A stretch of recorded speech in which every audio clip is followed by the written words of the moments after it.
What is an old trend that is still doing a lot damage and that people don't realize? I once had a job with what was called a no-fault policy. If you were late or absent 7 days in a year without prior notice, you were fired. Prior notice was a week's warning. If you were sick 2 days in a row, that's 2 points against you. If you were late because of an accident ahead of you on the highway, that was a point. If there was a blizzard and they closed the road, 1 point. I never got more than 3, but one lady whose kids were sick and in hospital racked up 3 points in a week. No fault meant not the company's fault you got fired. Edit. More of a job-specific thing, but literally any tradesman that will argue that modern PPE is unnecessary. I don't care if your grandpappy used to use a paint sprayer without a respirator. I'm trying to not destroy my lungs. Work smarter. Putting yourself into an early grave to make shareholders your boss happy is moronic. That working out while sick makes you sweat out your sickness. But in reality you're prolonging your recovery and potentially getting others sick at the gym too. Irresponsibly selective breeding dogs. People want their cute petite dog or their hard-looking pits while completely disregarding how their genetic deformities gives them a shit quality of life. A lot of these animals die relatively young, and if they miraculously do make it to old age, end up suffering horrendously as their issues become magnified. So much so that most of the assholes that want to have breed these animals end up abandoning them or just neglecting them until they are incapable of powering through their struggles and die. Sending your kids to school sick. Going to work sick. Mulch volcanoes around trees. Instead, can I interest you in a mulch donut? People going to work when sick. Still. Using Drano or liquid plumber on potentially older pipes. Only getting 2 days for the weekend per week. It never feels long enough. I think 3-day weekends should become the norm. The work week should be Monday through Thursday.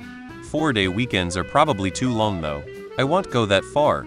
They should be reserved for occasions. Diamonds. Diamond engagement rings only became a thing in the 1920s due to aggressive marketing by the De Beers diamond cartel. Diamond mining is often done under horrendous conditions, then most of them are locked away to keep the prices high. That 1,000 diamond ring is a lie. Diamonds are not actually that rare. Giving children and adults, for that matter, open access to social media. It's utter brain rot at this point. Working when sick. The lack of paid maternity leave.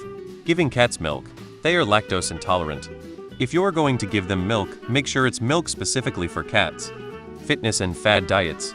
Weights and resistance is great for any age. Kids especially, there's no evidence whatsoever of growth plate damage or abnormalities.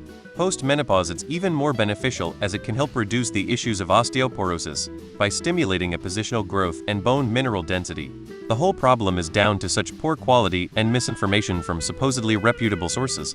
Fitness influencers are terrible. But even many doctors weigh in on it when it's outside of their specialism, and abuse the respect they should rightly hold for what they are qualified to do.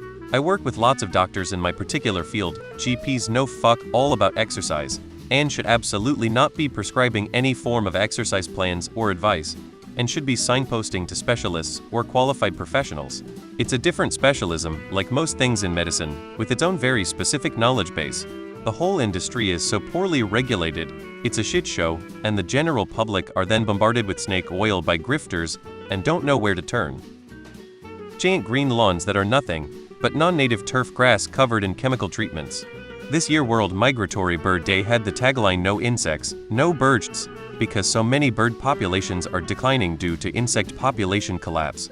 There's many reasons behind this, but on a micro level, monoculture lawns are causing whole areas to be basically devoid of insect life. Especially when you pair that with municipal mosquito spraying kills all the bugs, not just mosquitoes, and the lack of native plants anywhere that plants are allowed to exist, like landscaping and parks. The old trend was to have giant lawns to show you were so rich didn't need to grow food, and now we've just had this idea so embedded in our culture that it's incredibly hard to break out of it. Clear your plate, young men. Forcing your ways of life on other people. Literally anything that categorizes body types into trends. In office jobs,